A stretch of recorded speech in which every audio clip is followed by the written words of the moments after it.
Ջերուսման ամբողջական խնայող համակարգ, գումարած 100,000 դրամ արժողությամբ սերտիֆիկատ, բաժանած 18 ամիսների հավասար է 0% տոկոսադրույք։ Մանրամասները idealsystem.am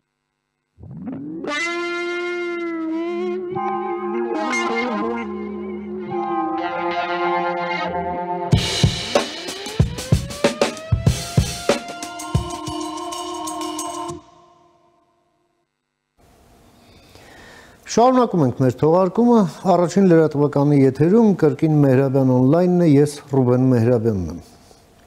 Օգոստոսի 8-ին կայացած համաձայնությունները և դրանից հետո մեկնարկած գործընթացները առիթ են ստեղծում, որ մեր հասարակության ամենաակտիվ սեգմենտներում այսպես մի այս փոփոխությունների ընկալումներ ձևավորվեն, ներհայեցման, ինքնահայեցման մի նոր գործընթաց սկսվի և մենք տարբեր, որում չափազանց ուշագրավ կարծիքներ ենք տեսնում ընդհանրապես մեր ռազմավարական մտածողության այդ կարողությունների վերաբերյալ։ Ի վերջո, մեր անցած վերջին 1-1.5 հարյուրամյակի պատմությունը դեռ ամբողջովին վերաիմաստավորված չէ, դասերը դեռ մինչև վերջ այսպես սերտած չեն և այս պրոցեսը դեռ երկար է տևելու, բայց այս ամենը մի շատ կարևոր թեմա է, որի մասին մենք պետք է խոսենք։ Այդ ինչպես ստացվեց, որ վերջին 100-150 տարվա ընթացքում մենք այդպես էլ չկարողացանք այն հոտառությունը ձեռք բերել, որ լինենք պատմության ճիշտ կողմում, իսկ պատմության ատամնանիվների արանքում չմնանք։ Մինչդեռ մեր հարևանները, որոնք ուղղակի հետ էին մնում շատ ու շատ հարցերում մեզանից, թե մշակութային առումով, թե առաջադիմության առումով, այնուամենայնիվ հասան նրան, որ ամրապնդեցին իրենց պետությունը։ Չնայած և այդ արհավիրքները, որ կապված էին միջազգային հարաբերություններում, այդ տուրբուլենտ ժամանակաշրջանների հետ նրանք դուրս եկան դրանից ուժեղացած, իսկ մենք աղետներով։ Փորձենք հասկանալ, որտեղ է մեր այդ մտածողության բացը, որը թույլ չի տալիս մեզ ճիշտ որոշումներ ընդունելու, որն է մեր որոշումներ ընդունելու կերպը, փորձենք հասկանալ։ Եվ այդ նպատակով ես մի հարգարժան հյուր եմ հրավիրել մեր տաղավար, մեր հյուրը Վահրամ Միրաքյանն է, Մանթաշյանց գործարարների ակումբի համահիմնադիր և նախագահ, բարև եք եկել, պարոն Միրաքյան, շնորհակալ եմ հրավերս ընդունելու համար։ Դուք նրանցից մեկն եք, ով այս հարցի շուրջ մի այսպես մոտեցում ձևակերպեցիք և ձեր սոցիալական մեդիայի ձեր էջում էլ տենց անդրադարձ կատարեցիք, նշելով, որ մենք չունենք այդ ռազմավարական մտածողությունը, երկարաժամկետ պլանավորում ունենալու կարողությունը, մենք մտածում ենք հատվածային, մտածում ենք կարճաժամկետ ու փաստ չէ, որ ճիշտ, արդյունքում մենք ընդունում ենք սխալ որոշումներ կամ որոշում էլ չենք ընդունում, ուղղակի դա ռեֆլեքսիա է, այսպես ռեակտիվ ինչ-որ մի բան, որը արդյունքում ստացվում է ոչ միայն սխալ, այլև աղետալի։ Այս ամենը իհարկե ակտուալիզացվում է նաև այս օգոստոսի 8-ի համաձայնություններով, ինչու եմ սա հատուկ շեշտում, որովհետև այո, կարող ենք ֆիքսել, որ օգոստոսի 8-ի համաձայնություններով հակամարտության այս ժամանակաշրջանը փակվում է, բայց գալիս է մրցակցության, որը իր դաժանությամբ հաստատապես չի զիջելու, ուղղակի լինելու է շատ ավելի այսպես քողարկված, շատ ավելի երկարաժամկետ, հակամարտությունը մտնում է այլ փուլ, տրամաբանություն, այլ ձևի մեջ է մտնում, էլի կարելի ասել։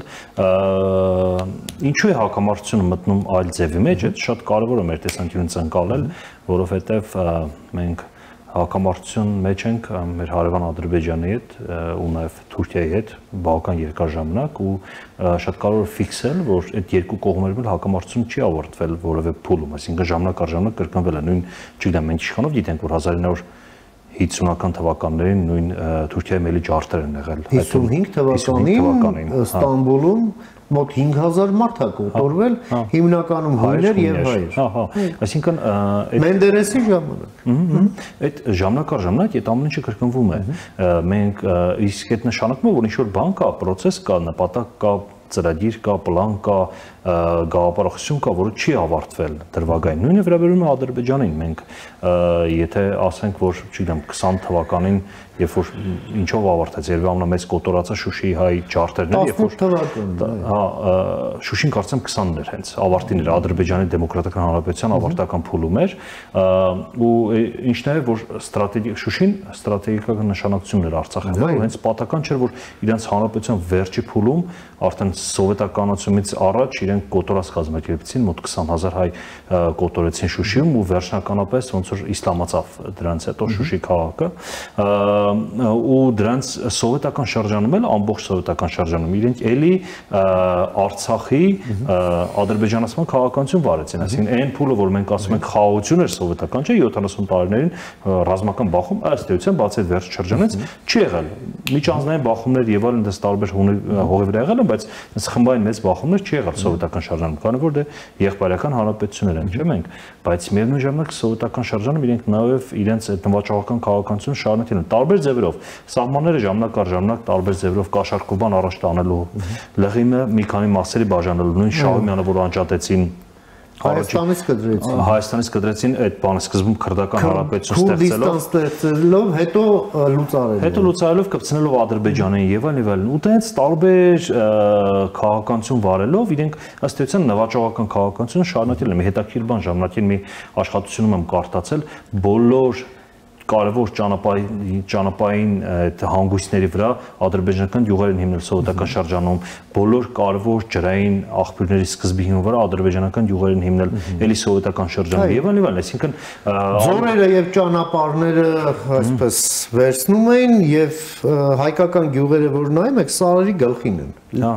Լավ պաշտպանվելու համար, բայց երբ որ դա կտրում ես, դա դառնում է պաշարված։ Այսինքն իրենք ամբողջ սովետական շրջանում շարունակել են իրենց քաղաքականությունը, ու այդ ամեն ինչը ավարտվեց Պորտխումով 80-ականների վերջին, մեր հաղթանակով, բայց իրենք էլի շարունակեցին իրենց նպատակի ուղղությամբ գնալ ու այդպես էլ հաշտության պայմանների չստորագրեցին, վերազինվեցին, իսկ մեր կարճատեսությունը ինչով է երևում, որ մենք նույն մինչև 20 թվականը, մինչև 18 թվականը, չգիտեմ, ամբողջ ընթացքում մեր ռազմաքաղաքական էլիտայում կար դիրքորոշում, որ Արցախի հարցը արդեն լուծված է։ Մենք ռազմական հաջողությունը շփոթեցինք վերջնական հաղթանակի հետ։ Այո, այդ կարճատեսության ամենապարզ դրսևորումներից մեկն է, որ մենք նույնիսկ չենք տեսնում, թե չենք պատկերացնում, թե որն է մեր երկրների տարբերությունը։ Ադրբեջանի հնային 70 միլիարդից ավել է, 74 միլիարդ միջինում այդքան է լինում այս վերջի տարիներին, Հայաստանը 10-12 միլիարդ էր, հիմա է դարձել, այս վերջի 4-5 տարիներին է դարձել բան 24, անցյալ տարի 23 միլիարդ, դե 24, այսինքն մենք մի քանի փոքր նաև ունենք, հա, 1-3-ի, բայց այդ մենք նոր ենք աճել, մինչև այդ այնտեղ ճիշտ է նավթի գները հետ է կապված իրենց հնան, բայց 10 տարի առաջ էլի 70-ի սահմաններում լինում էր իրենց մոտ։ Այսինքն այդ որ պատկերացնենք, թե իրենք ինչ պետություն են ու նաև հետխորհրդային իրենք են ու Ուզբեկստանը երկու պետություն կա, որ բնակչության աճ են ունեցել։ Հետխորհրդային ամբողջ տարածքում այդպիսի բաներ կան պրիմիտիվ, որը մենք չենք տեսել ու չենք էլ նկատել, ինչու որովհետև մենք մեր աշխարհով ենք ապրել կարճաժամկետ մտածելակերպով, կարճաժամկետ պլանավորելով, քաղաքական ներքաղաքական ցիկլերով, ռազմավարական մտածողությունը ձևավորում ներքաղաքական ցիկլերով, ներքաղաքական խոստումներով, որի հիմնական խնդիրը ընտրազանգվածների գրավելը, ընտրությունից ընտրություն, ինչ որ ընտրազանգվածներ գրավել, ամբողջ պետության ռազմավարությունը կենտրոնանում էր ընտրությունից ընտրություն, ընտրազանգվածներ գրավելու միջոցով հարցեր լուծել։ Եթե չեմ սխալվում, Չերչիլի ասածն չէ, որ քաղաքական գործիչը մտածում է հաջորդ ընտրությունների մասին, պետական գործիչը հաջորդ սերունդների մասին։ Հաջորդ սերունդների, հա, լավ խոսք էր, չէ՞, լսել ես լավ խոսք չէ։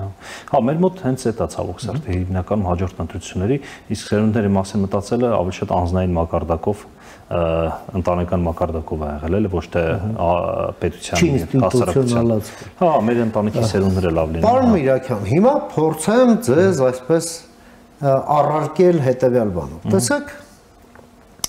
Շահ Աբբասից հետո, երբ Հայաստանն ըստ էության դատարկվեց 1620-ականներին, հա, դատարկվեց, այստեղ Արևելյան Հայաստանը երևի։ Արևելյան Հայաստանը դատարկվեց, Արևմտյան Հայաստանն էլ ցեղասպանվեց 19-րդ դարի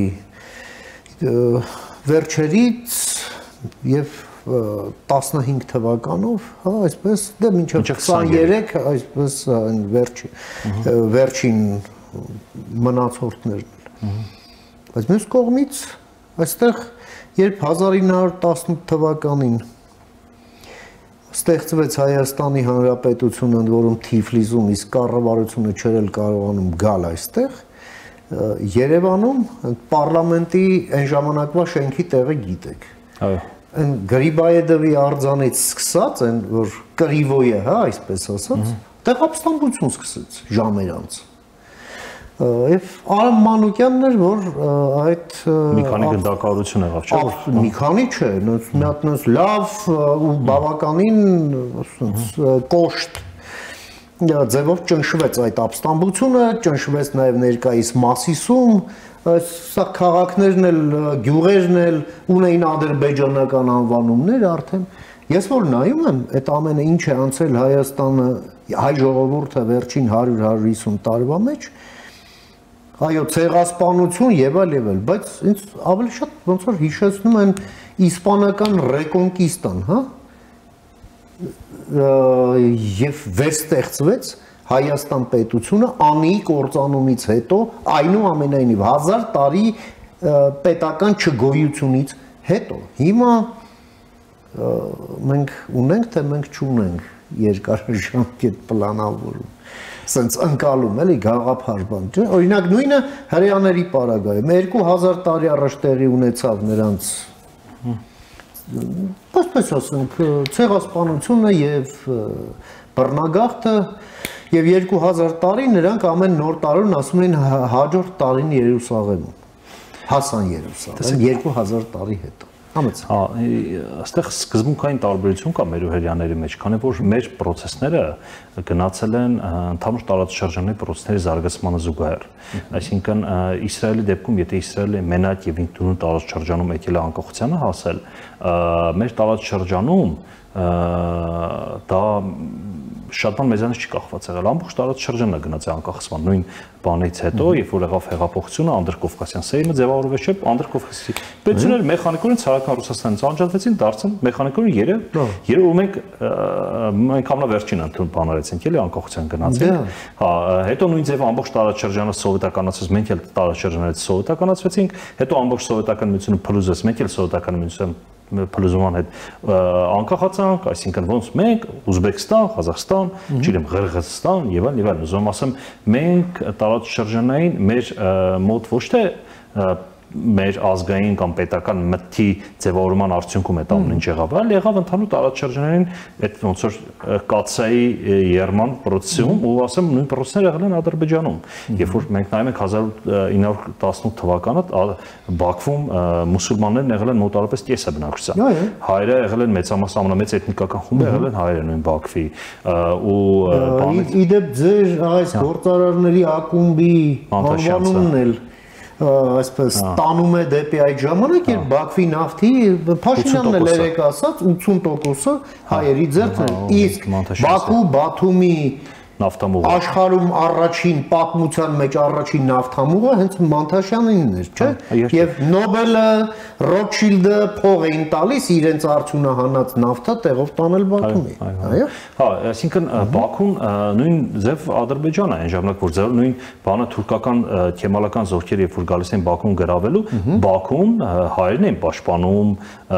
թուրքերի դեմ հայերն են կռվում։ Բաքուն պաշտպանում էին հայերը, այսինքն եթե ու հացահոքսերտ հայերը պարտվեցին, եթե հայերը պարտվեին, հիմա Ադրբեջանը չէ թրկացվի ուրիշ տեսք ունենալ էլ որպես պետություն։ Եվ այլն, այսինքն սա process-ներ կան, որը որ տարածաշրջանային խմորումների արդյունքում են ձևավորվել, ուստեղ մեր դերակատարությունը ելի եղել է ռեակտիվ։ Պրոակտիվ չենք եղել, ելի ռեակտիվ ենք եղել։ Ամբողջ տարածաշրջանը բան է եղել, ինչ անկախացել է, մենք էլ ենք անկախացել, ամբողջ տարածաշրջանը սովետականացել է, մենք էլ ենք սովետականացել ու շատ հարցեր արել ենք շատ բան, ուշացած եւ սխալ եւ ու չենք օգտվել պայի հնարավորություններից, այսինքն նույն սովետականացման շրջանում, երբ որ արդեն ոնց որ թվում էր թե բաներ էլի անխախտել է այդ սովետականացման շրջանը, Հայաստանում որոշել են ամբողջություն անել։ Արդյունքում Հայաստանը որպես պետություն տուժել է այդ շրջանում եւ այլն, էլի, այսինքն տենց ես դրա համար այդ ձեր նշած օրինակները հակառակ դիտարկի այն տեսանկյունից, որ դա ապացուցում է նաև մեր էլի կարճատեսությունը եւ ռազմավարական մտածելակերպ եւ ռազմավարություն չունենալու բանը, փաստը։ Փաստորեն, մենք գալիս ենք այն ընկալման, որ նախ մշակույթ հասկացությունը իհարկե շատ լայն բան է, հա։ Բայց ռազմավարական մտածողությունը եւս մշակույթ է, հա, ինչպես ու շատ ավելի կարևոր մշակույթ, քան բոլոր մեր պատկերացրած մշակույթը, որ մենք երևի թե շատ դեպքերում այն խառնում ենք արվեստի հետ, որ արվեստը եւս մշակույթ է, բայց մշակույթը միայն արվեստը չէ։ Երկարաժամկետ մտածելակերպ դա մշակույթ է։ Այո։ Նույն եթե օրինակ նայենք, բան կա, այդպես դրվագներ կարելի բիզնես գրականության մեջ օրինակ է բերվում, ճապոնական ընկերություններում դիտարկվում է նորմալ եւ այդպես սովորական, երբ որ ընկերությունները պլանավորում են 100 տարվա պլանավորում են ունենում։ Հայկական ընկերություններում դիտարկվում է նորմալ, երբ որ 1 տարվա պլանավորում է լինում։ 5 տարվա պլանավորում հազվադեպ եմ ես տեսնում հայկական ընկերություններում։ Ու այդ վերաբերվում է բանով էլի, այդ վերաբերվում ամեն ինչին, հետեւաբար ու դրանից է նաեւ ելնելու, որ օրինակ աշխարհամեծ իրեւ Ճապոնիայում մաքսիմումն է էլի հասած ամենաերկար պլանավորումը ճապոնացիների մոտ է, հետո նոր մնացածը ոնց որ հերթականությամբ գնում են, բայց ու նաեւ դրանով պայմանավորված վստահ եմ, որ աշխարհամեծ ամենահին ընկերությունները ճապոնական ընկերություններն են, ամենահին ընկերությունը մի ընկերություն կար մոտ 1400 տարեկան, եթե չեմ սխալվում, իրենք 1400 տարի մի ընտանիքին են պատկանում եւ իրենք տաճարներ են կառուցում Ճապոնիայում, outsource, տաճարներ կառուցող ընկերությունը պատվիրում են պետությունները կամ անհատները, իրենք տաճար են կառուցում 1400 տարի մի ընտանիքին։ Մի հատ էլ հյուրանոց կար, որը էլի մոտավորապես էլի ամենամեծն էր կամ ամենամեծերից էր, էլի 1300 տարեկան էր, թե ինչ, այդ հյուրանոցն էլ էլի 1300 տարի մի ընտանիքին էր պատկանում, 2008-ից ճգնաժամի ժամանակ սնանկացավ ընկերությունը, կտրվեց 1300 տարեկան բան էլի փուլը։ Այսինքն այդ ամեն ինչը կապ ունեն իրար հետ, էլի, այսինքն մեր մոտ որ մենք մի տարի ենք պլանավորում, այդ էլ հաճախ մի տարի չենք պլանավորում, իսկ իրենք 100 տարի են պլանավորում, այդտեղ ինչ որ բան կա, էլի, մշակույթ կա։ Պարոն Միրաքյան, ձեր այդ ամենայն դեպս այդ փաստարկը կարծում եմ անհերքելի է, որ ռազմավարական մտածողությունը ուղղակի կենսական անհրաժեշտություն է եւ մեր ընդհանրապես մեր պետության ժողովրդի հարատեվության գրավականը, չէ՞, ի վերջո։ Նա մեր հերոստատիտողը հարց կտա, բալավ ես որտեղ սովորեմ դա։ Եվ ակնկալելով շատ կոնկրետ պատասխան, հա, ընկալելով որ դա պետք է, որտեղ գտնեմ դա, որտեղ սովորեմ դա, ինչ անեմ, ում հետ հասկանամ ինչը ինչպես է արվում, ոնց ջարդենք այդ ռազմավարական մտածողություն չունենալու մշակույթը, հա, ունենալու մշակույթով, բերելով, ներդնելով մեր քաղաքական դասի շրջանում, նաև բիզնեսի եւ վստահ եմ դուք այս ձեր կազմակերպության մեջ նաև հենց այդ բիզնես մշակույթի այս տարերն եք փորձում ներդնել մեր գործարար շրջանում։ Համեցեք։ Տեսեք, առաջ կետը, որից պետք է սկսել, դա կարող է տարօրինակ բան ասեմ, բայց դա երազելն է։ Ինչ է նշանակում ռազմավարական մտածելակերպ, դա նշանակում է երկարաժամկետ։ Տարբեր բաներից մեկը նշանակում է երկարաժամկետ։ Հիմա երկարաժամկետ դու չես կարող պլանավորել, եթե չունես երազանք, որտեղ երկարաժամկետ արդեն վերածվում է երազանքի։ Այսինքն առաջինը դա երազանքն է, հետո նոր գալիս է գաղափարախոսությունը, հետո նոր գալիս է ռազմավարությունը։ Սենց կարելի է մի հերթականություն ասել։ Առաջինը մենք ու տենց օրինակներ գիտեի, ոնց է բանում, ընտանենք, չգիտեմ, դպրոցներում գերմանական օրինակ սովորեցնում են բան, ինչպես պետք է հարցեր ամփոփել, ինչպես պետք է ժողովներ անել, ինչպես պետք է քննարկումներ կազմակերպել, դա ամեն ինչը ինչպես պետք է պլանավորել, դպրոցում սովորեցնում են։ Հիմա ինձ թվում է նույն կերպ պետք է մեր մոտ գնա այդ փուլը, որ պետք է սովորենք եւ սովորեցնենք երազել։ Սովորենք եւ սովորեցնել գաղափարախոսություն մշակել։ Եվ հետո կա արդեն ռազմավարական պլանավորում, որտեղ ռազմավարական պլանում երկարաժամկետ է, դու չես կարող, եթե մեծ եւ հեռու երազանք չունես, դու չես կարող երկարաժամկետ պլանավորում անես։ Եթե մենք այս տարվա վերացեմ տնտեսական, հա, ինձ միջ ավելի հարազատ թեմաներով, վերացեմ տնտեսական ռազմավարության, եթե մեր տնտեսության ռազմավարությունը տարին 5% աճ է, չէ՞։ Ինչ ենք անում, մեր տնտեսությունով հավաքում ենք բոլոր իրար հետ, որոշում ենք, որ ինչպես որ մոտավորապես հիմա է, էլի, չէ՞, տարեկան 5% աճ պետք է ունենանք, կամ 4%, կամ 3%, կամ 6%, կարևոր չի։ Դրա հիման վրա դու չես կարող ռազմավարություն մշակես, որովհետև քո սահմանափակվելու է 5% աճը մի տարվա պլանավորմամբ, մաքսիմում 2-3 տարվա պլանավորմամբ։ Դու չես կարողանալու մի գաղափար գործես եւ իրականացնես, որը տևելու է 30 տարի, որը տևելու է 20 տարի, ինչը որ տեսնում ենք մենք մեր ներկա հայկական տնտեսությունում։ Չկա մեր տնտեսությունում երկարաժամկետ բաներ, երկարաժամկետ պրոյեկտներ, որը 30 տարի մենք այդ պրոյեկտը անելու ենք ու 30 տարի հետո ունենալու ենք որակապես այլ տիպի պետություն։ Չէ, նույն ասած երազանքի նման նույնիսկ նպատակներ որ դրվում է, չէ, Հայաստանի բնակչությունը պետք է դառնա 5 միլիոն, չէ, այդպես նպատակ դրվեց ժամանակին։ Հետո ու այդքանով վերջ ավարտվում է, հետո ինչ որ որևէ քայլեր չեն գնում այդ ուղղությամբ։ Այսինքն մենք չենք տեսնում, հա, եթե 5 միլիոն ուրեմն տարին պետք է պայմանական ասած 50,000-ով ավելանա, չէ։ Օրինակ, հիմա այդպես թվերը չեմ հիշում հստակ քանի տարում պետք է լինեն 5 միլիոն, բայց պայմանական ասած տարին 50,000 պետք է ավելանանք։ Լավ, ինչ ենք անում, որ այս տարի մենք 50,000 ավելանանք։ Ինչ ենք անում, չկա որևէ բան։ Ու լավ, եթե չավելացնենք 50,000, ով է պատժվելու դրա համար։ Այդ շատ կարևոր բան է, որ պետք է լինի, ով է պատասխանատու, ով է պատժվելու, բայց այդ ամեն ինչ չկա։ Դրվում է մի հատ sense ոնց որ հետեւաբար այդ ամեն ինչը վերածվում է շատ նախընտրական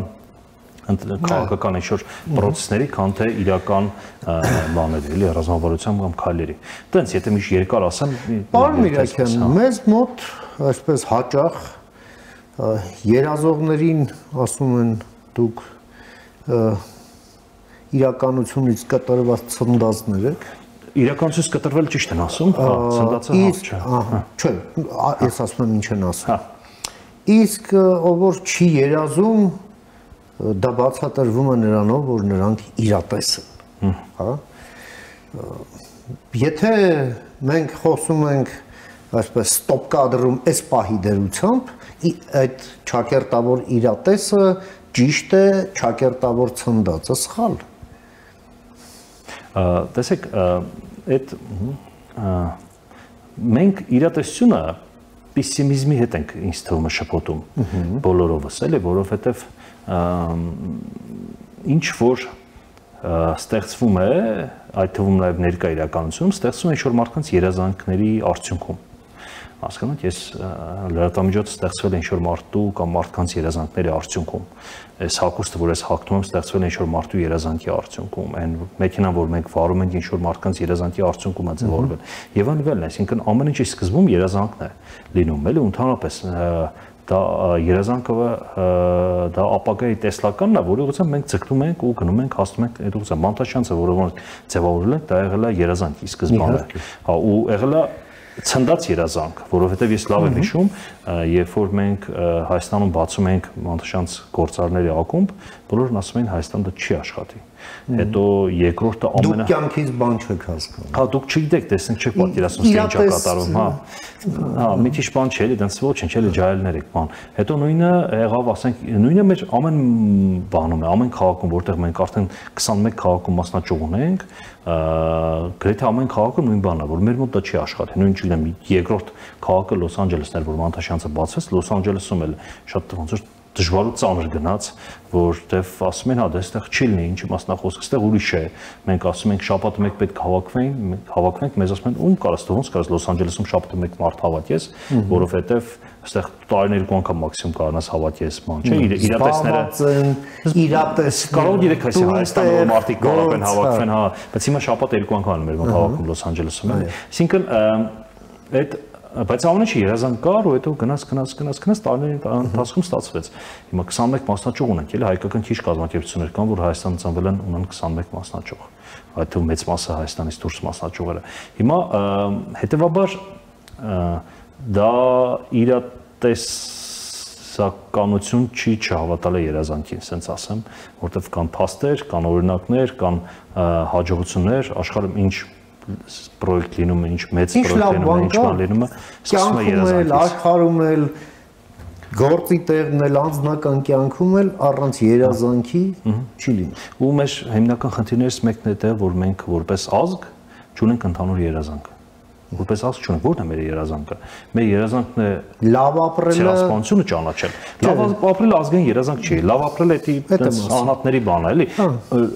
Լավ ապրելը ազգային երազանք կարելի է բերել կապել պետության, հզորության եւ այլն ամեն ինչի հետ, բայց պետք է բերել կապել նույն American Dream-ը, չէ, որ ըստ էության լավ ապրելու օրինակ է, բայց ինքը կապված է պետության հզորության, աշխարհի գերակայության եւ այլն ամբողջ այլ հարցեր հետ։ Մենք հիմա բայց այդ ոնց որ իրենք էլի ազգայնացրել են լավ ապրելը։ Իրենք արդեն American Dream, ոնց որ հայկական երազանք են դարձրել, չէ, ու տակը դրել է նաեւ լավ ապրելը։ Հիմա մենք չունենք երազանք, այդ շատ վատ է։ Տարեկան տնտեսական 6% աճը դա ազգային երազանք չի։ Այդ դու չես կարող։ Դա բուղալ, լավ բուղալտերի է։ Հա, լավ, բայց այտենց 100 միլիարդ տարը, չգիտեմ, ինչ 100 միլիարդ դոլարի հասնել մեր հնան, դա կարելի լինի երազանք, բայց հանուն ինչի, այդ հանուն ինչին է արդեն երազանքն է դառնում, էլի ոնց որ, որին պետքա ձգտենք։ Էդ է, որ մեր բաները, պեսիմիստները կամ չաթերթներով իրատեսները միշտ խանգարում են երազողներին, դրա համար երազողները երևի կոչ անենք չլսեն իրատեսներին։ Ամեն։ Շատ շնորհակալ եմ, պարոն Միրաքյան, այո։ Շատ շնորհակալ եմ ձեր շատ կարևոր դիտարկումների, գնահատականների համար, որ ներկայացրեցիք մեր հեռուստադիտողին, ձեր ակումբին, ձեր շրջանակին ամենայն հաջողություններ։ Շնորհակալ եմ շատ։ Միայն առաջ ձեր թե երազանքներում, թե դրանց իրականացման ճանապարհին եւ շնորհակալ եմ, որ ժամանակ գտաք մեր եթերին մասնակցելու համար։ Շնորհակալ եմ հրավերի համար։ Ամենայն բարիք, միշտ նոր հանդիպում։ Ահա մենք լսեցինք մեր գործընկեր Վահրամ Միրաքյանին, Մանթաշյանց գործարարների ակումբի համահիմնադիր եւ նախագահ, լսեցինք իր դիտարկումները կապված մեր ռազմավարական մտածողության մշակույթի, թե նրա բացակայության, մեր երկարատև պլանավորման կարողությունների, նաեւ մեր մրցունակության բարձրացման հետ, որովհետև այդ կարողություններով է պայմանավորված, թե մենք մրցունակ ենք, թե ոչ, ընդ որում ոչ միայն մրցունակ ենք տնտեսության մեջ, այլ պատմության մեջ մենք մրցունակ ենք, թե ոչ։ Այսօր թերևս այսքանը հարգարժան տիկնիկ եւ պարոնայք, կհանդիպենք արդեն վաղը, խաղաղություն եւ բարի նոր ձեզ։